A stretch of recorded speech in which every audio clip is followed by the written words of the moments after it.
I was completely amazed by how synchronous this process is, and it's almost like, a dance of chromosomes that are perfectly aligning at the center, and then, in beautiful synchrony, they move to opposite poles.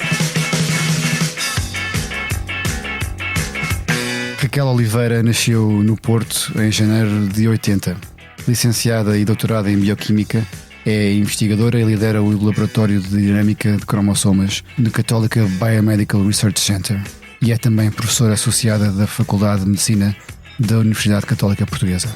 Pelo caminho, ficou uma brilhante carreira como bailarina. Eu sou o Francisco Pedro Balsemão e este é o Geração 80, um podcast onde falo com a elite da década em que eu nasci para provar como os anos 80 deram ao mundo a melhor colheita de sempre, apesar dos bigodes, dos chumaços e das permanentes. Venha comigo neste regresso ao futuro da geração dos livros ambiciosos e sonhadores.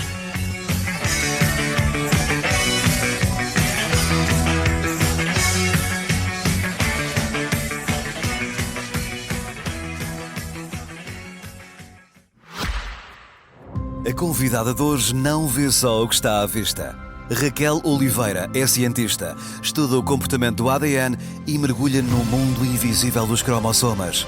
Porque para quem quer desvendar os segredos da vida, ter a visão certa faz toda a diferença. E para isso pode contar connosco. Marque já o seu exame visual em optivisão.pt e veja com a precisão que a vida merece. Optivisão. Veja a diferença. Raquel, olá. Obrigada. É um prazer ter-te aqui. O prazer é meu, muito obrigada pelo convite. Raquel, perderam os espectadores do bailado, ganhou a humanidade. O que é que neste braço de ferro foi a bioquímica e depois os seus sucedâneos, já lá vamos, que ganharam ao bailado desse braço de ferro? Eu acho que essa ideia, eu recebo essa pergunta muitas vezes porque uma vez mencionei que fiz balé durante muitos anos. Até uma certa idade. Sim, até aos 20 e tal anos, e foi ótimo. Não era um hobby de criança? Não foi só aquele sonho de criança, eu levei bastante a sério, gostava imenso. Agora acho que nunca tinha assim o talento para vir a ter uma carreira mesmo como bailarina. Portanto, acho que não se perdeu uma grande bailarina para se ganhar uma cientista.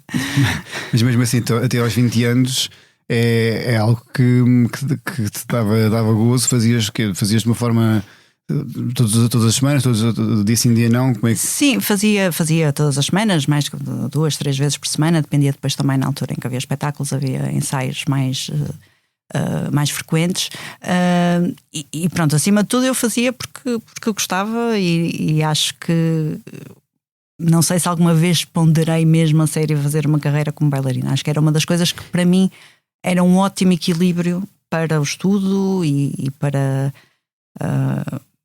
a vida, não é? Acho que ter hobbies, e principalmente ligado à música e à dança, são super saudáveis, e acho que foi muito importante para mim por causa disso. Consegues aliar esses dois lados? Acho que sabes melhor que eu do cérebro, portanto, a parte mais criativa com a parte mais racional, mais científica? Eu acho que sim, acho que um ajuda o outro, não é? Eu acho que ter a capacidade, uma coisa que qualquer hobby faz é ter a capacidade de desligar, e isso é muito importante. E a parte mais artística e sei lá, criativa que a arte tem também está muito ligada àquilo que a ciência tem, não é? Portanto, a parte da criatividade, sem dúvida, um cientista tem que estar sempre à procura de novas perguntas e encontrar novas respostas. Portanto, acho que não são assim tão, apesar de ser não é, o artístico ser considerado menos racional, eu acho que eles são mais complementares e até mais parecidos com o que pode parecer à primeira vista. Eu li alguns que tu fazes costura criativa. Costura criativa. Assim, em inglês, mas é uma tradução. O que é que isso é? Costura criativa? A costura criativa. Isto foi muito influenciado por uma viagem que eu fiz à Tailândia e que comprei um colar que adorei. Que era um colar feito em tecido e depois com umas bolas de madeira e pronto. E achei aquilo espetacular e comecei a fazer eu própria no fundo, usar os tecidos para fazer bijuteria. Pronto, mais uma vez como um hobby, nada levado muito a sério, e depois fiz outras coisas para além de bijuteria, estrelinhas de Natal e decorações de Natal, portanto tudo que tivesse a ver com o uso de tecidos, mas para usar, pronto, mais uma vez também não tinha assim tanto jeito que pudesse fazer roupa e coisas assim, por isso é mais fácil a nível das necessidades e do jeito para a costura. Mas pronto, tem essa parte de poder libertar a parte criativa e poder criar algo. Tu nasceste e cresceste no Porto. Estiveste no Porto. Onde é que estudaste? Em que escola? Portanto, eu estudei em várias escolas, não é? Portanto, fiz a primária num colégio mesmo perto, até bastante perto de casa, que é o Centro de Bem-Estar Infantil e Juvenil.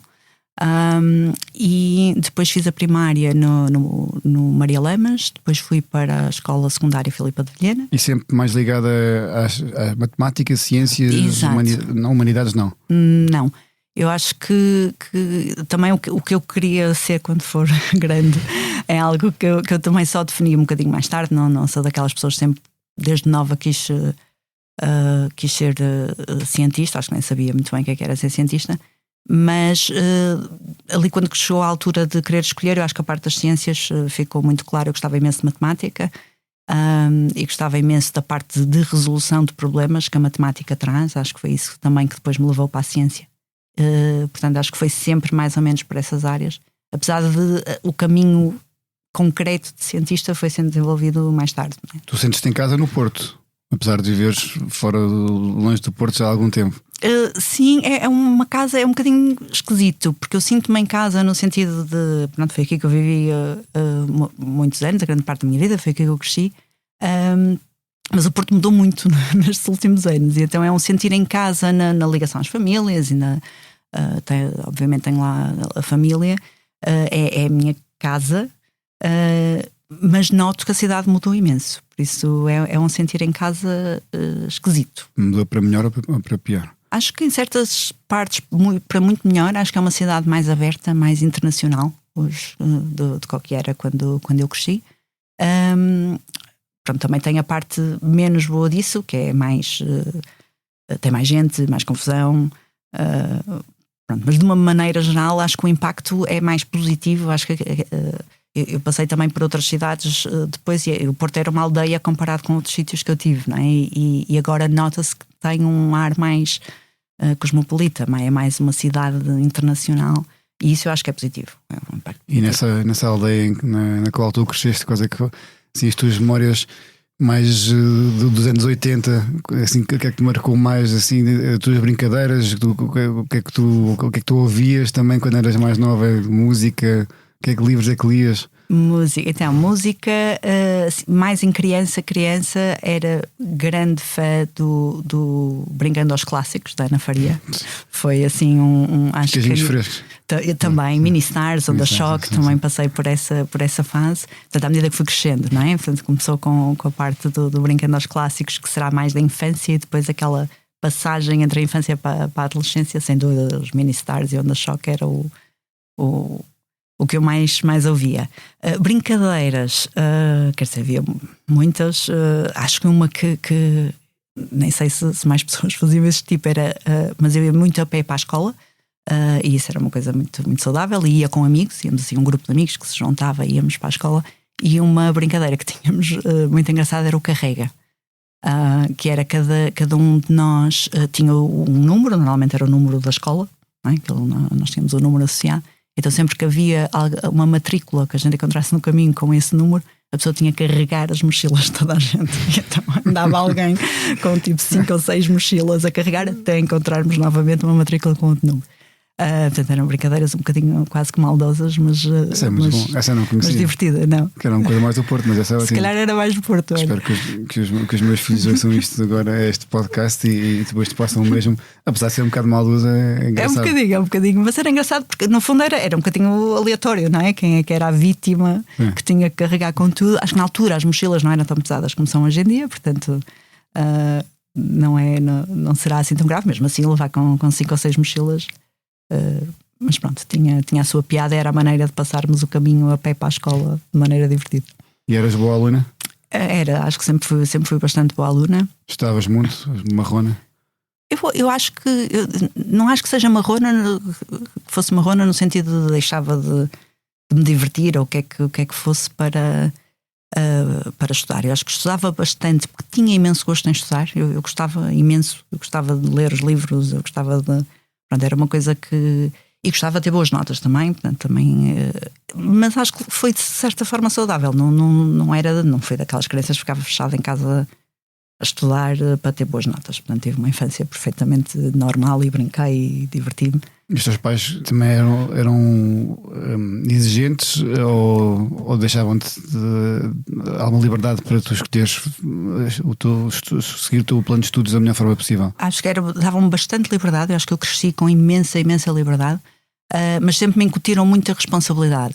E o meu pai tinha, e ainda hoje tem, uma coisa que é um enorme orgulho no sucesso e no sucesso académico em particular. E então eu acho que isso não era de todo impositivo, mas às vezes aquela vontade de querer agradar o papai, eu sempre fui uma menina do papá, ainda hoje sou, acho que também impunha aquela pressão quase que saudável, não é? De querer que os pais fiquem contentes com tirarmos boas notas. Portanto, não era tens que tirar boas notas, mas sentir a alegria que eles tinham e principalmente aquele orgulho que o meu pai sentia enquanto eu estava a estudar, acho que também serviu de incentivo.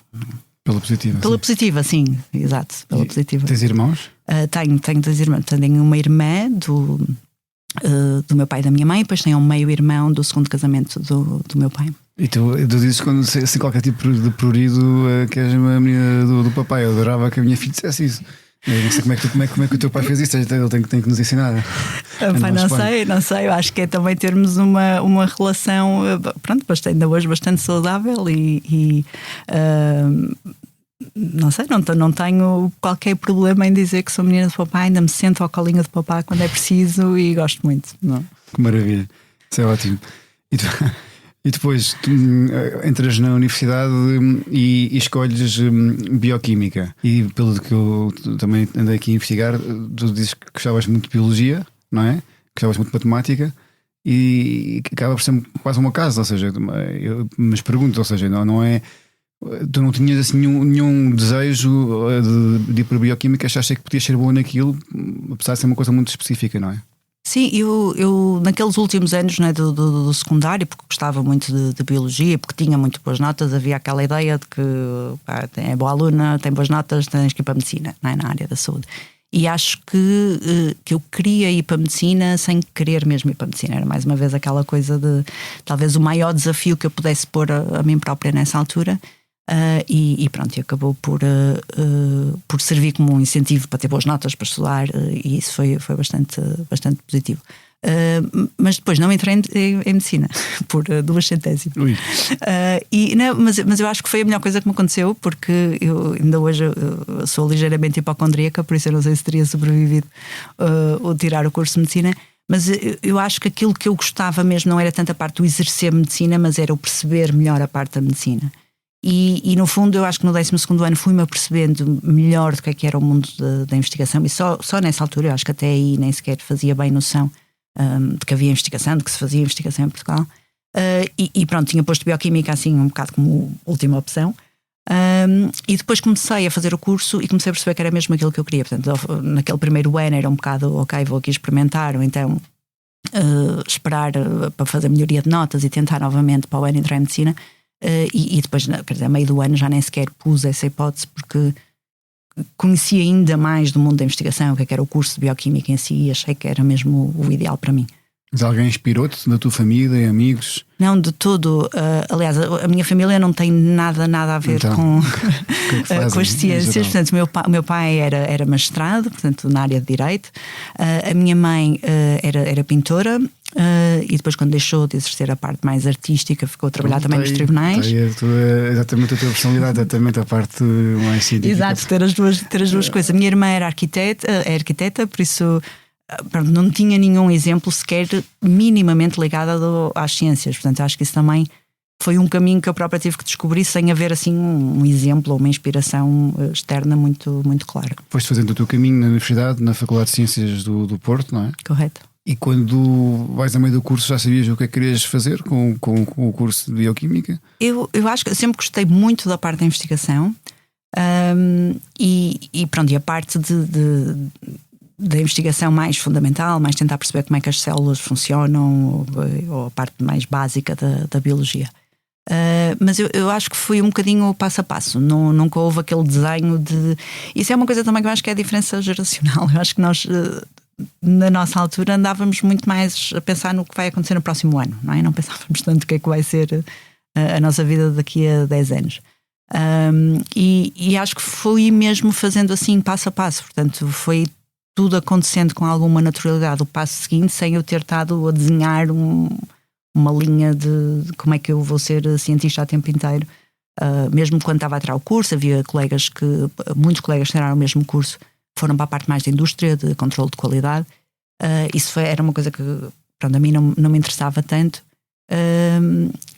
Pronto, eu fui fazendo o meu caminho. Eu ainda durante o curso fiz Erasmus na Holanda. Acho que aí, se alguma coisa me influenciou, foi gostar muito de morar no estrangeiro. Fizemos na mesma altura, eu também fiz na mesma altura que tu, em 2002, no início de 2002. Pois acho que isso é um programa extraordinário para dar a oportunidade aos jovens de ver mundo. E acho que isso me influenciou muito. Fiquei do ir para fora e de fazer mais coisas fora. E tive num laboratório, portanto foi a primeira vez que eu tive experiência de estar a trabalhar num laboratório e gostei imenso. Portanto, aquilo foi sendo. Acho que fui pensando no passo a seguir, à medida que ia fazendo cada um. Já agora, no Erasmus, além do laboratório, também não fazias muito mais do que isso, pois não? Eram mais festas também que ele era. Muitas. Eu tive, mas era um bocadinho duro. Para os teus alunos também que tiverem agora a ouvir este podcast também sabendo que a vida não é só laboratório. Mas aquilo era muito duro, porque eu ia na mesma ao laboratório e eu estava numa residência internacional em que toda a gente que lá estava a fazer Erasmus, mas a maior parte dos Erasmus eram de aulas e de poucas aulas, e então eu tinha que acompanhar o ritmo das festas da residência ao mesmo tempo que tinha que trabalhar a tempo inteiro no laboratório. Portanto foi duro, mas valeu a pena. Foi uma experiência ótima. Com 22 anos, acho que tudo é possível.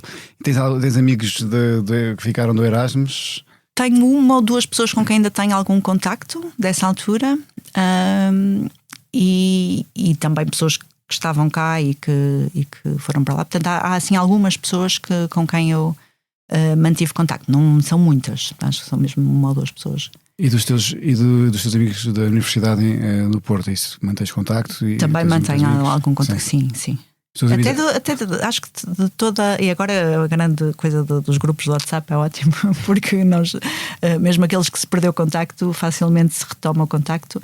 E eu tenho grupo de WhatsApp dos meus amigos da primária, dos meus amigos do ciclo e dos meus amigos do secundário. Portanto, é bom.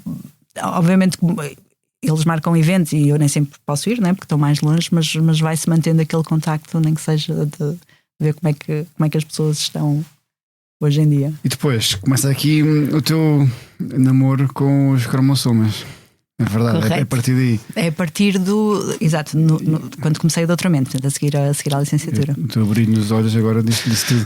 Como é que uma pessoa se apaixona pelos cromossomas e pelo estudo dos cromossomas? Acho que foi assim foi muito paixão à primeira vista, no sentido de a parte da divisão das células, que no fundo é aquilo que eu estudo, é algo que se estuda muito fazendo microscopia, ou seja, olhando mesmo para as células debaixo do microscópio.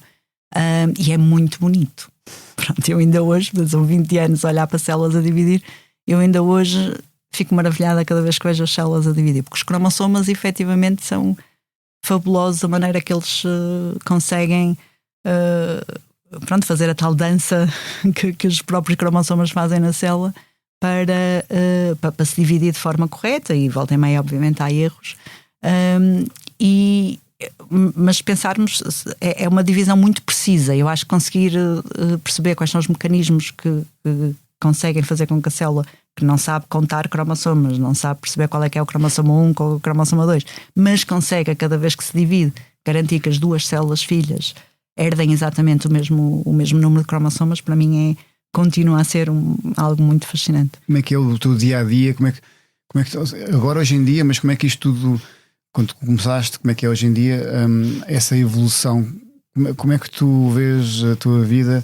Já não sei quanto tempo é que foi há mais de 20 anos quando começaste, há pouco menos de 20 anos talvez, quando começaste a fazer esta especialização em cromossomas. Como é que é, o que é que te fascina, e como é que é o dia-a-dia de alguém que tem esta especialização, e não só, e que é realmente muito, muito boa nisso, já lá vamos aos teus prémios e reconhecimentos, mas como é que é o teu dia-a-dia? É assim, como era antes, é um bocadinho diferente do que é hoje, não é? Eu acho que aquilo que me fez mesmo gostar muito da investigação nesta área acho que é mesmo esta parte da microscopia. Eu também, ao longo da minha carreira toda, usei muito como organismo modelo a mosca da fruta, que é uma coisa, pode parecer um bocado estranha, mas é um ótimo organismo modelo para trabalhar. Para trabalhar o quê? Portanto, é um ótimo organismo para podermos fazer genética e manipular e depois olhar para as células a dividir. Portanto, os mecanismos que fazem com que a célula se divida de forma correta na mosca são iguais aos mecanismos que fazem que a célula se divida de forma correta nas nossas células. Portanto, acaba por ser um organismo mais fácil, que nos permite manipular geneticamente de forma bastante fácil. E tem imensos tecidos que uma pessoa pode pôr debaixo de um microscópio e conseguir olhar para eles. E porquê que tu fazes isso? Qual é que é o objetivo? O objetivo, portanto, a parte que me fascina mesmo nesta investigação é a parte mais fundamental, mesmo perceber o conhecimento em si, não é? Como é que a célula consegue fazer isto e quais são os mecanismos que asseguram que esta divisão é correta. E, obviamente, todo este conhecimento é muito importante para perceber certas doenças que surgem quando esta divisão não é assim tão correta, não é? Nomeadamente o cancro, a infertilidade e algumas doenças cromossomais e outras doenças do desenvolvimento. E, portanto, eu acho que durante alguns anos eu tive 100% focada nesta parte mais fundamental e menos ligada à doença. Nos últimos anos é algo que tem vindo a ser introduzido no meu laboratório, portanto estamos também, para além da parte fundamental, a fazer cada vez mais investigação no contexto de doença, sempre associada a esta parte da divisão das células. O objetivo final, obviamente, será perceber melhor e ter novas ideias, não só para eventuais curas para certas doenças, mas também métodos de diagnóstico.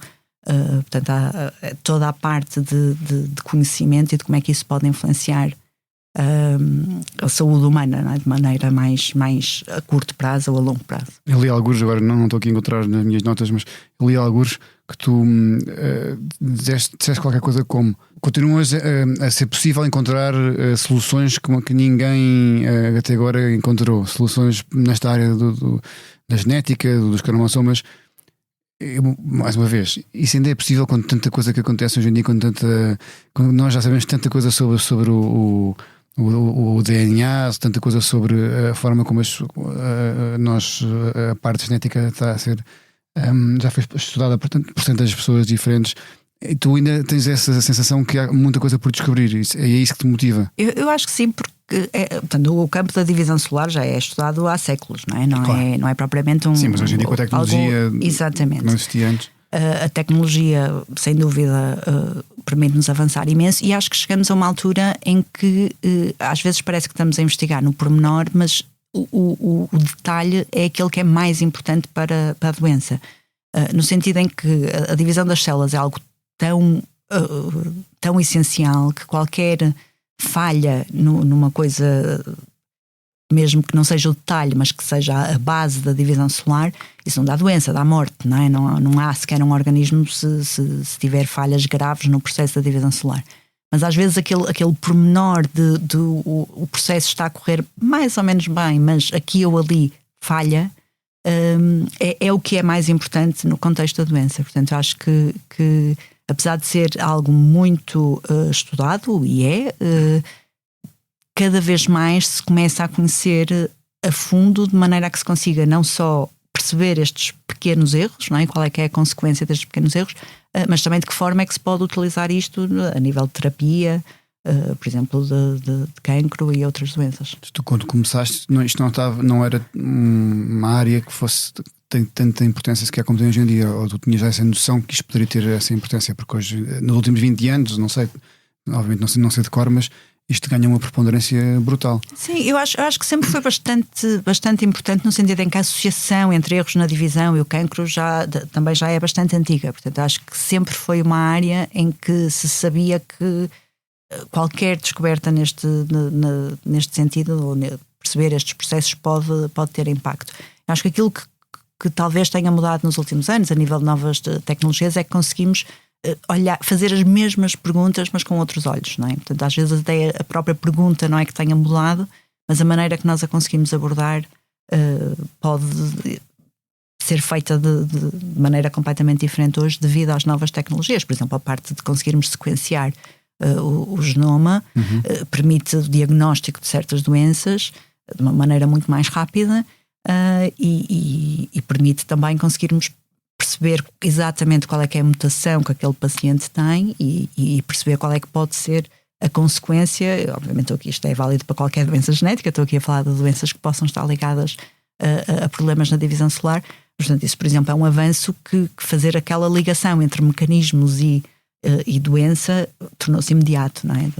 E o sequenciar o genoma foi um avanço que se deu quando já estavas também muito. Sim, claramente Isso, já estava. Foi um dia que mudou a tua vida, mudou a vida da humanidade, de certeza, mas também a ti pessoalmente. Sim, eu acho que termos, assim, não foi de todo, e agora cada vez mais se chega a essa conclusão, não é a história toda, não é? Portanto, aquilo cada vez mais se percebe que nem tudo está naquilo no genoma. Há aquela parte do epigenoma, portanto tudo o que está para lá do genoma, que também é bastante importante. Assim, olhando à distância, acho que na altura foi completamente um breakthrough. Hoje em dia, acho que sem dúvida continua a ser, não explicou tudo. Acho que houve um bocado aquela expectativa de que ok, agora já temos o genoma sequenciado, já vamos conseguir explicar tudo, e claramente não explicou tudo, mas eu acho que essa é a evolução natural da ciência, não é? Nós normalmente temos um desafio, temos um ponto onde chegar e depois daí surgem novas perguntas e novas questões. Portanto, acho que esse é um exemplo muito claro.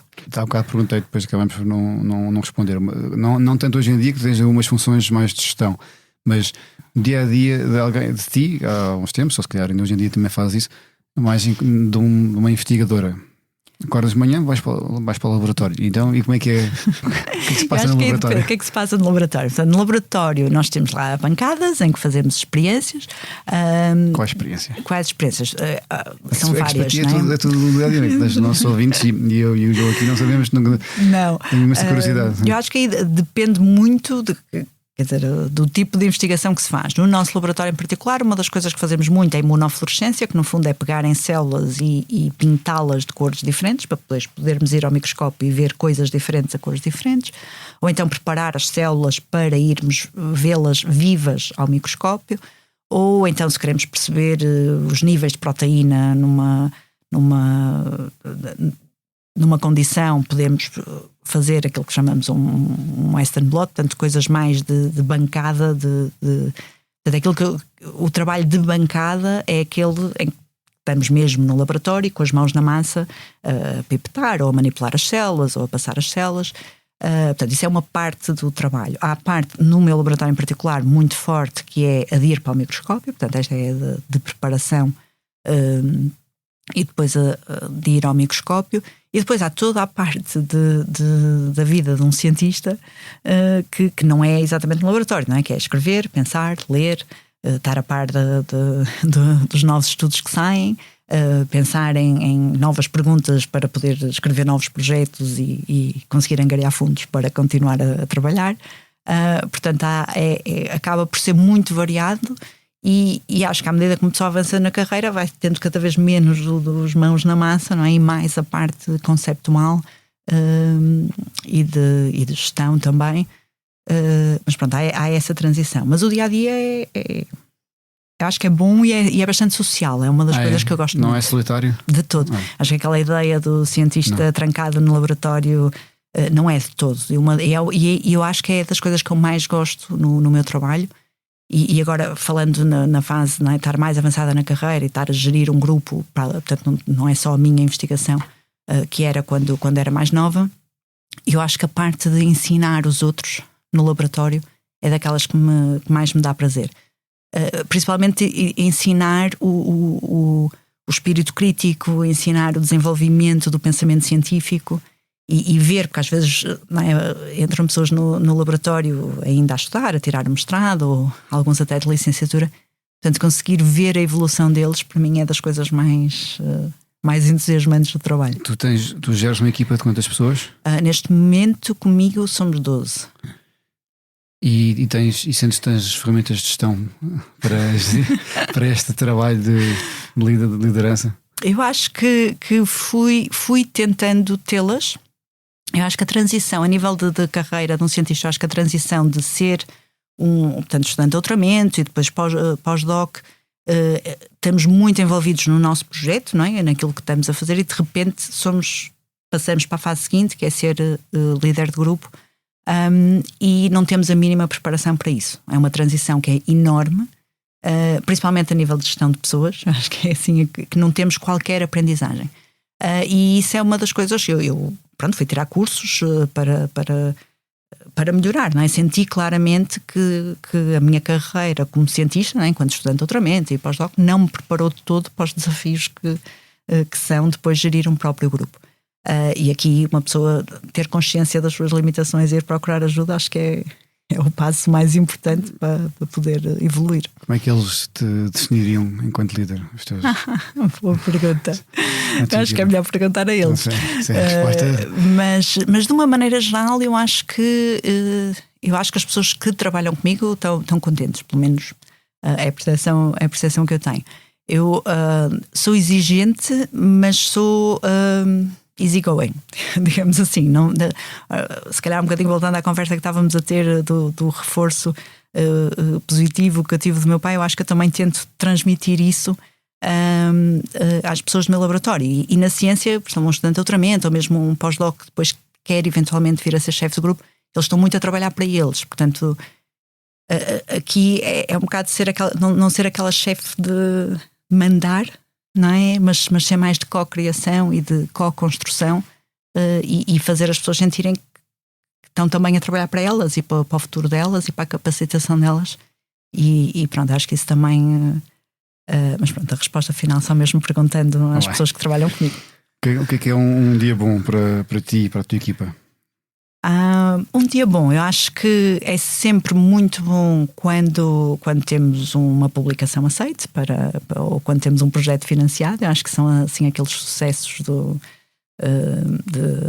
mais tangíveis. Mas eu acho que assim, do ponto de vista mais emocional, um dia bom é quando temos um resultado que ou que faz todo o sentido ou que não faz sentido nenhum. Por exemplo, dá-me um exemplo, tentando aqui usar palavras que tu... Eu acho que normalmente uma pessoa, é um bocado a questão do método científico, não é? Nós quando fazemos uma experiência temos a hipótese. Acho que a parte de tentar validar a nossa hipótese, quando conseguimos ter aquela experiência que valida, acho que é sem dúvida agradável, no sentido, ok, estávamos a pensar da maneira correta.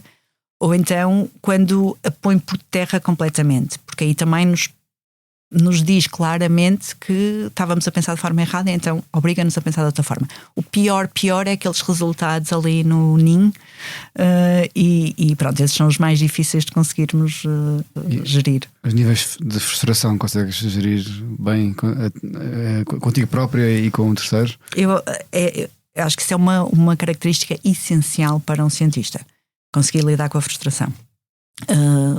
Temos imensas frustrações, portanto, nós estamos sempre a ser postos à prova, estamos a submeter novos artigos para publicação e estão sempre a ser revistos por pares, muitas vezes vêm rejeitados, portanto a rejeição é constante. Ou escrevemos um projeto, pedimos financiamento, a probabilidade de rejeição, então se for ao Sistema Nacional Português, ainda a probabilidade de rejeição é enorme. Portanto, nós estamos constantemente a ser postos à prova e constantemente, ou mais frequentemente até do que mereceríamos, estamos a ter a rejeição. Portanto, saber lidar com a frustração é muito importante. E uma das coisas que eu tento também incutir, e acho que eu própria tive que aprender isso, é não personalizar as coisas, não é? É ser objetivo no sentido de, por exemplo, tenho uma hipótese e a experiência diz-me que a hipótese está errada. Não ficar triste com isso ou ficar emocionalmente agarrada à hipótese, porque isso é contra a própria ciência, não é? Uma pessoa tem que estar mais emocionalmente afastada da resposta para poder chegar lá. Mas de uma maneira geral, lidar com a frustração é essencial. E gerir expectativas também, não é? Também. Há bocado dizias, evoluíste, houve aqui uma certa altura na tua vida que tu fazias este trabalho profissionalmente muito também em si mesmo, por aquilo que estavas a fazer pela investigação. E depois passaste também a tentar procurar também um pouco mais, se eu percebi bem, as soluções. E falaste, uma das coisas que vocês realmente têm, vocês, neste caso a tua equipa e tu, é procurar aqui encontrar causas para várias doenças, como disseste, como o caso do cancro. A pergunta que toda a gente deve fazer várias vezes é o quão perto estamos nós de encontrar alguma, eu não digo cura, mas alguma solução, algo que nos possa livrar ou pelo menos, enfim, ir de encontro a esta chaga da nossa sociedade. Antes de responder a isso, eu queria só dizer que nós já avançamos imenso. Não é? O cancro era, há uns anos atrás, era uma sentença de morte, não é? Só ouvir falar na palavra dava arrepios, e hoje em dia já não é assim de todo. Portanto, avançou-se imenso, quer a nível da detecção, quer a nível do tratamento. Agora, a minha opinião é que não vai haver uma cura para o cancro, sim, porque por várias razões. Primeiro, o cancro acaba por se dar o mesmo nome, mas é muito heterogéneo, não é? Isso. Há cancros diferentes, há aquilo que está por base do cancro é muito diferente, e portanto não vai haver uma solução universal de vamos curar o cancro. Por isso é preciso cada vez mais ir ao detalhe, ao pormenor e estudar caso a caso.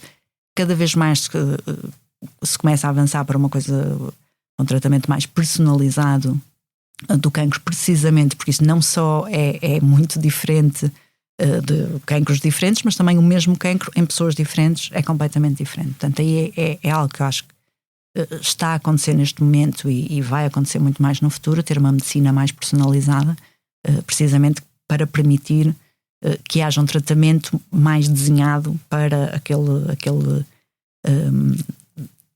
problema em particular. Portanto, eu acho que não haverá uma solução, mas cada vez mais se descobrem muitas soluções e ao mesmo tempo também se começa a perceber melhor, caso a caso, e se consegue fazer uma terapia mais desenhada à medida daquilo que o paciente precisa. Há aquelas pessoas que dizem que hoje em dia já quase tudo foi inventado, entre aspas, naturalmente, a tecnologia já é tão avançada. Porque é que aqueles cientistas que têm passam a vida a trabalhar nisto e muitas horas, porque é que não conseguem encontrar as tais soluções? Obviamente que o cancro tem uma coisa muito particular, que é o cancro somos nós, não é? É o nosso tecido, ao contrário de um vírus que nós apanhamos e no fundo a solução é contra algo externo, não é? Portanto, se soubermos qual é que é o vírus, vamos atacá-lo e está tudo bem.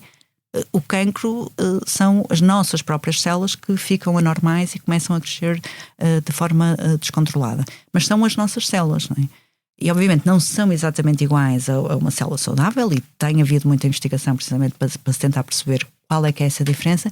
Mas um dos maiores desafios na terapia do cancro é como é que eu consigo atacar as células cancerígenas sem danificar as células sãs do próprio organismo. Portanto, o desafio é muito maior, não é? Por inerência estamos numa situação em que temos que conseguir identificar quais é que são as células cancerígenas e arranjar métodos que permitam diferenciar e que uma droga consiga atuar de forma mais eficiente nas células cancerígenas e proteger as células sãs que também continuam no organismo e vão ser atacadas pela droga se não conseguirmos ser específicos. Portanto, o desafio é muito grande. Faltam, pois, nesta área, falta maior coesão também de alguma forma por parte de diferentes laboratórios ou diferentes institutos, ou achas que isso não é um tema? Não, acho que não só a nível do cancro, acho que a nível geral isso pode ser um tema e é algo que estamos cada vez mais a tentar, no fundo, diminuir o fosso entre a investigação mais básica e depois a potencial aplicabilidade. Isto é uma das coisas que aqui no novo centro queremos muito fazer, no fundo ter parcerias com o mundo da saúde, não é? Diretamente até com os médicos, e tentar encurtar esta distância entre a investigação básica e o conhecimento que é gerado e a potencial aplicabilidade desse conhecimento.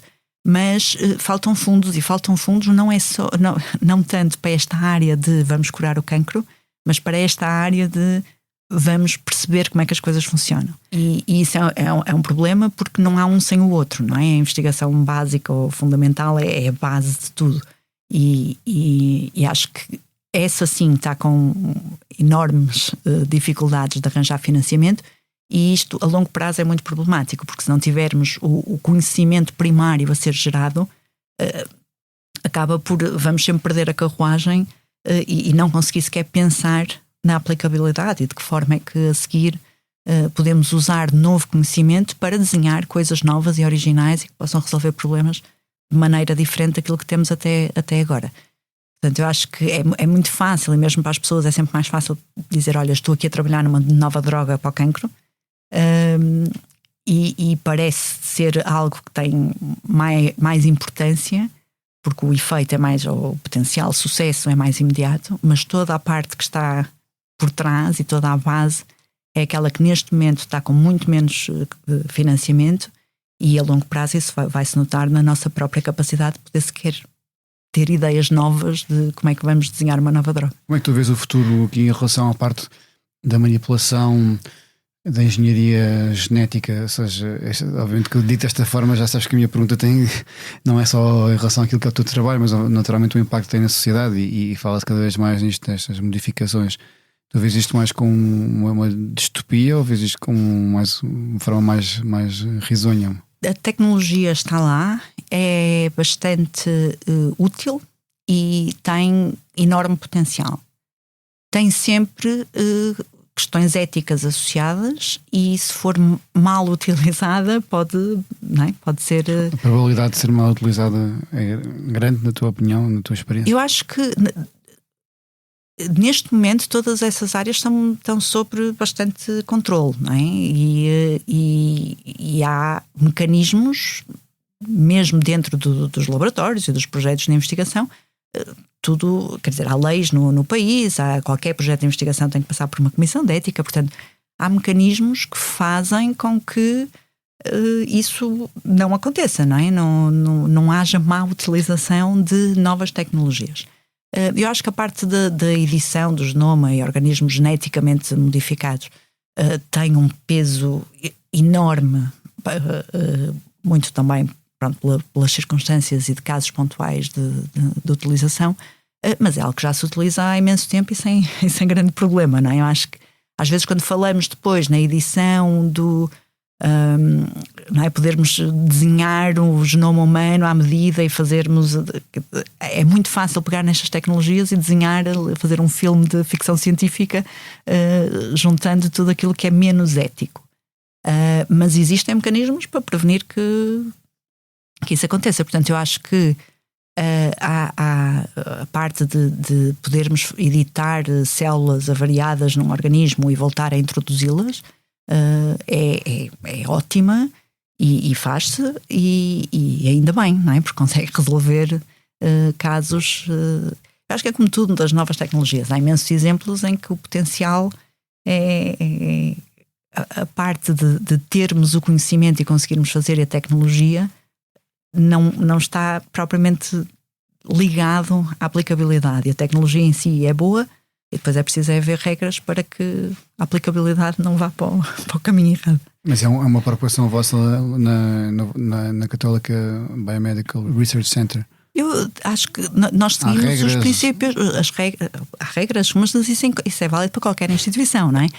Há regras, há regras. Aqui tem aqui um impacto potencial, não é? A forma como, pronto, se for os maus atores pegando neste tipo de ferramentas e este tipo de experiência vossa, é diferente de, sei lá, de uma empresa que faça mesas, sem desprimor para as empresas que fazem mesas. Sim, mas aqui, no fundo, o que nós fazemos no Católica Biomedical Research Center é seguirmos as regras que estão estipuladas a nível europeu e que são muito apertadas para controlar.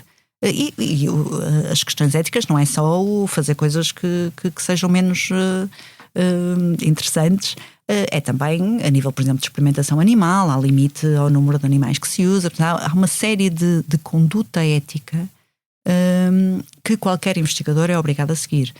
Portanto, no dia a dia isso acaba por não ser uma preocupação muito grande, porque, quer dizer, nós temos as bases e as linhas e até onde é que podemos ir e seguimos por elas. Normalmente temos aqui duas perguntas que eu acho que vou fazer aqui 2 em 1 pela primeira vez neste podcast. Até porque acho que uma leva à outra, que é, neste momento, não temos um elefante na sala, temos um cisne na sala, que é o teu objeto que tu trouxeste aqui para o nosso podcast, que acho que de certa forma também poderá responder à pergunta porque é que a geração 80 é melhor de todas, porque eu acho que mais nenhuma geração. Um cientista, com o teu grau de reconhecimento que ganhaste prémios, traria um objeto tão fantástico aqui. Podes-me explicar o que é este cisne que está aqui entre nós? Ok, este cisne.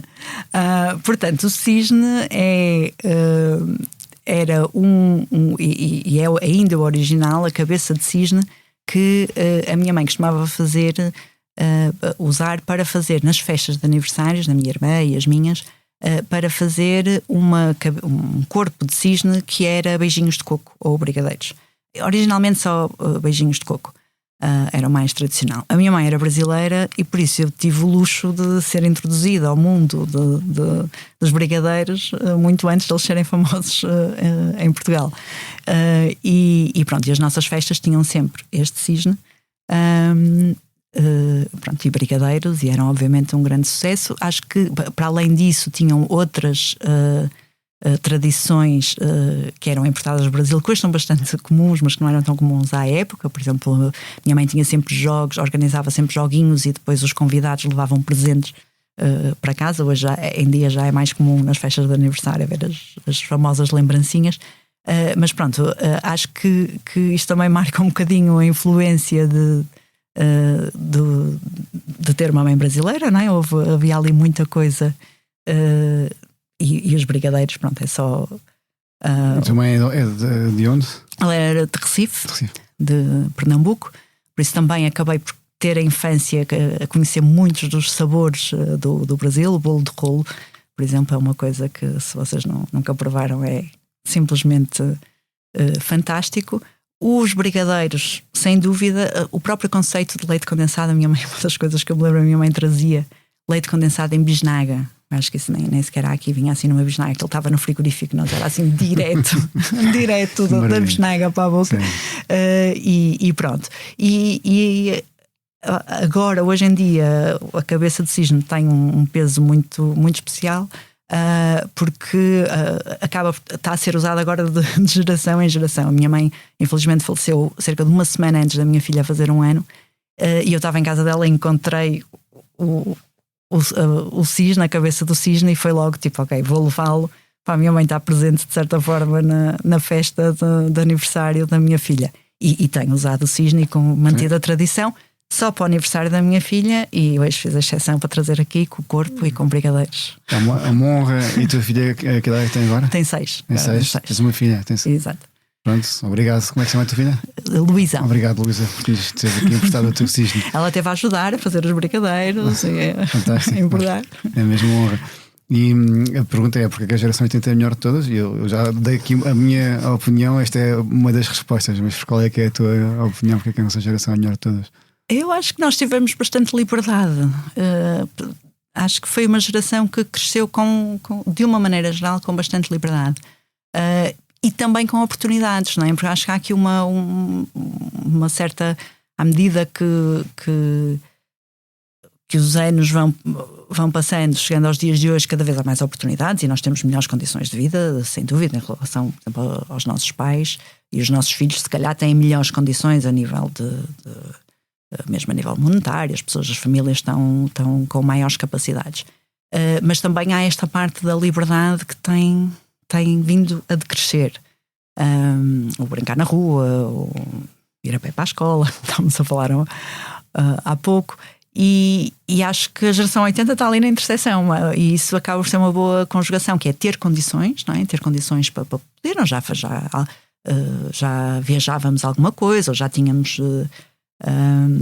alguma experiência ou oportunidades para ter experiências de qualidade, não é? E tínhamos também liberdade, portanto não havia aquela coisa de fechar e super proteger as crianças, que depois também limita a própria criatividade, a própria imaginação. Portanto acho que apanhamos ali aquele pico mesmo de interseção destes dois fatores. A tua filha também tem os teus dois lados, ou não? Criativa e mais racional ou mais estruturada? Eu acho que ainda é cedo para avaliar, não é? Ela tem 6 anos, ela é bastante criativa, tem uma ótima imaginação, mas também consegue ser bastante racional, por isso, mas aí está, é difícil avaliar aos 6 anos, mas estou curiosa para ver como é que ela vai crescer. Tu gostavas que ela ficasse cá a viver, porque tu tiveste uma temporada fora e voltaste. E a pergunta também é porque é que tu voltaste e o que é que te atrai e poderá atrair também ela. Uma das coisas que portanto, eu tive muitos anos, tive em vários países, mas Alemanha, assim, Inglaterra, exato, Holanda. Estive na Holanda, na Alemanha, mas depois em Inglaterra é que tive mais tempo. Tive cerca de. Exato. Tive quase 6 anos lá. E eu gostei imenso, acho que foi uma experiência única. Mas aqui foi um bocado a conjugação de. Eu estava na altura de dar o passo seguinte para a minha carreira e não fazia de todo sentido ficar no mesmo sítio. Eu acho que há muito essa coisa de nos cientistas convém ir, então sair de perto do antigo chefe, acho que é tipo essencial. E acho que gostava muito de voltar para Portugal na altura porque se calhar um bocadinho o amor ao pastel de nata e ao mar e à praia, mas acho que também havia aquela vontade de querer contribuir para o desenvolvimento do país. E pronto, acho que se calhar isso foi uma das coisas que me fez voltar, e também a parte social, não é? Uma pessoa, eu todas as vezes que fui para fora, no fundo uma pessoa faz um reset e começa a vida de novo, não é? Ter que estabelecer amizades, e eu gostei imenso disso, mesmo essa parte de começar de novo. Não há cá histórias, não há passados, não há nada, vamos começar de novo e construir relações novas. Mas também senti, à medida que os anos foram passando, que já tinha menos paciência para isso. Pronto, acho que gostei muito numa certa altura. Se a minha filha vai ter isso ou não, eu acho que vai depender um bocado das experiências dela. Eu acho que as novas gerações não têm tanto aquela... não estão tão agarradas, e acho que se calhar o mundo é mais global hoje em dia, por isso para ela ir para fora ou não ir vai ser muito mais natural até do que se calhar foi para mim. Depois se voltará ou não sei. É que vais ter saudades. Exato. Obrigado. Eu ainda bem que o país depois acabou também por te receber de braços abertos, e eu falei aqui várias vezes dos teus prémios, mas queria dizer que um dos prémios que ganhaste foi a revelação a Dona Antónia Adelaide Ferreira, e em Portugal, e que ainda recentemente foi-te concedida a honra vitalícia de membro da European Molecular Biology Organization. Portanto, eu há bocado tinha dito isto, mas depois não tínhamos entrado por aí. Mas foi uma honra ter-te aqui a primeira vez. Obrigado, um cientista, acho. Pronto. Fantástico. Bom. Obrigado.